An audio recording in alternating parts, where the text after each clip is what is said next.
Bonjour, alors ici je vous présente la Digitale. C'est la maison natale de Jean Giraudoux qui s'est transformée en maison musée numérique où à chaque étage, dans chaque pièce, on vous propose une expérience spectatoriale.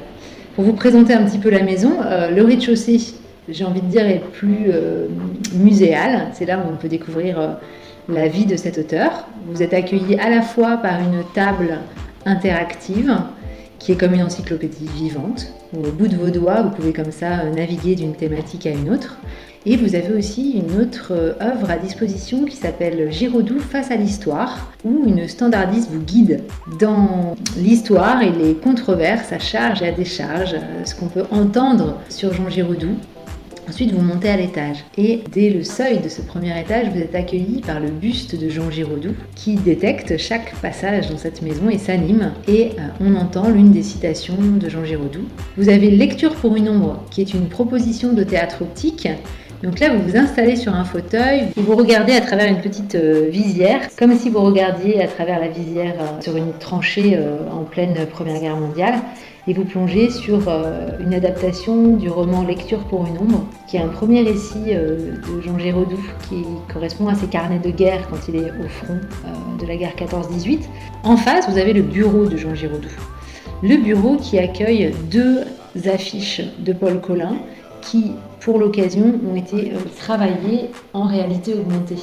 D'abord l'affiche Siegfried, l'autre affiche de Paul Colin est Amphitryon 38. Vous avez ensuite Le Luisant, qui est une œuvre où vous décrochez un téléphone et vous allez incarner le personnage d'Agnès, le temps d'une lecture d'un extrait de la pièce de théâtre L'Apollon de Bellac. Et si vous prenez le temps de lire cette scène, vous irez même jusqu'à émerveiller le lustre. Ensuite, quand vous montez à l'étage, au second étage, vous avez deux autres pièces qui vous sont proposées.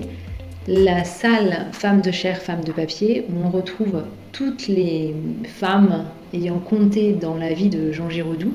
Donc quand vous décrochez ces téléphones, vous assistez à un échange épistolaire entre Jean Giraudoux et l'une de ses femmes. Et lorsqu'il nous manquait les lettres originales des réponses de ses maîtresses, nous avons pris appui sur les héroïnes que celles-ci ont influencées dans son écriture.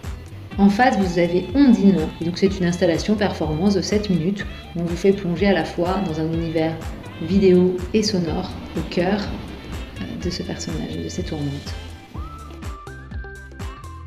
Voilà, donc en fait, vous pouvez venir dans cette maison natale tout cet été pour y passer une demi-heure, 1 heure, 2 heures, 3 heures, vraiment selon votre loisir. Vous pouvez venir plusieurs fois, puisque de toute façon tout cet été, la maison est libre, accessible et gratuite.